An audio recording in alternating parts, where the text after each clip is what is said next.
Dakaractu, mesdames et messieurs, bonsoir et bienvenue donc à Buenos Aires. Nous sommes avec Souleymane Diarra Souba, le ministre du Commerce, de l'Artisanat et de la Promotion des PME de la Côte d'Ivoire. Monsieur le ministre, bonjour. Bonjour. Alors, vous êtes présent en Argentine dans le cadre de l'OMC 11. Alors, quelle importance, accordez-vous à cette conférence pour la Côte d'Ivoire? Comme vous le savez, l'OMC est l'organe de gouvernance mondiale en matière de commerce et en matière d'échanges commerciaux entre aussi bien les pays développés et les pays en voie de développement et les pays les moins avancés. L'OMC, en fait, nous offre l'avantage d'avoir une plateforme commune, d'avoir une institution commune qui fixe des règles qui sont communes à l'ensemble de ces 164 États membres en ce qui concerne les échanges commerciaux entre les différents pays. Ce qui permet naturellement d'avoir un équilibre général et également de pouvoir fixer sur les mêmes règles tout ce qui concerne les différents commerciaux qui peuvent naître entre les pays et également qui permet en fait d'utiliser le commerce comme un vecteur qui puisse avoir un impact certain sur la croissance économique, sur le développement économique de nos pays. Et à travers l'OMC, nous bénéficions, notamment au titre de la Côte d'Ivoire, au titre de différents programmes qui sont en cours, de différents programmes d'appui et d'assistance qui nous permettent d'améliorer en tout cas tout ce qui concerne la facilité des échanges entre la Côte d'Ivoire et le reste du monde. Et comme vous le savez, après 70 ans, depuis 1947 avec le GATT et depuis 20 ans avec l'OMC, l'OMC se retrouve à un moment critique de son existence, puisque vous constatez que nous constatons de plus en plus beaucoup plus d'accords régionaux, d'accords entre les différents pays et d'accords qui ne sont pas forcément adossés à l'OMC. Et nous constatons également de plus en plus qu'il y a un sentiment de protectionnisme ou de nationalisme qui commence à naître dans les différents pays.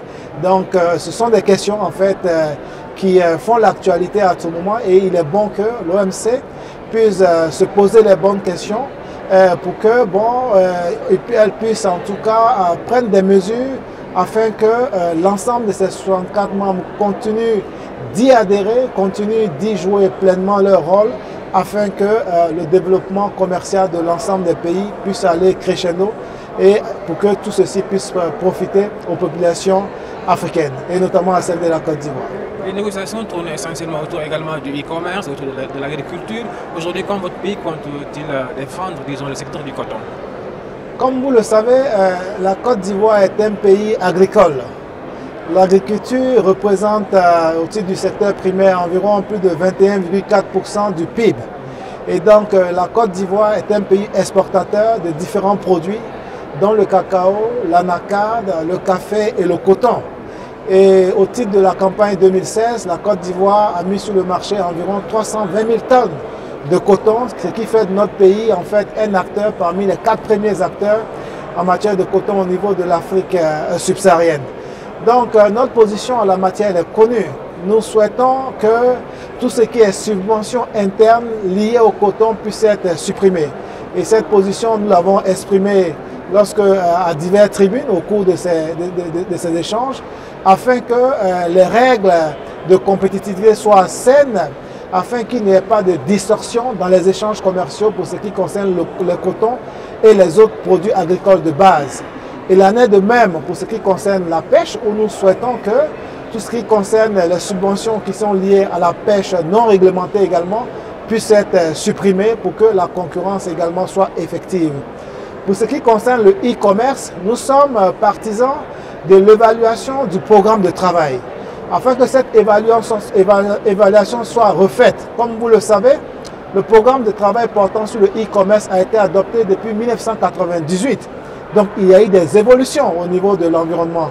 Donc il est bon qu'une évaluation soit faite pour qu'on puisse savoir quelle direction prendre et comment on puisse mieux adresser les défis qui s'imposent à l'Afrique, notamment les défis qui s'imposent à la Côte d'Ivoire et à l'ensemble des pays africains de l'Afrique subsaharienne en matière de fracture numérique, en matière de connectivité, pour que cette nouvelle approche en tout cas puisse profiter à nos économies, parce que nous constatons que les comportements de nos populations ont vraiment évolué Pour ce qui concerne la Côte d'Ivoire, nous avons quotidiennement des transactions pour environ 23 millions d'euros, environ 15 milliards de francs CFA par jour.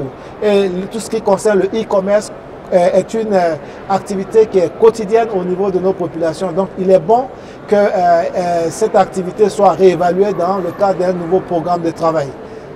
Il est aussi important pour que le groupe africain puisse parler d'une seule et même voix pour défendre les intérêts du continent. Vous savez, aujourd'hui, c'est vrai que sur les principaux points, que ce soit sur l'agriculture, sur la pêche, sur le e-commerce, tout ce qui concerne le traitement spécial et différencié, et aujourd'hui, nous n'avons pas encore d'accord définitif, même si nous avons noté des avancées.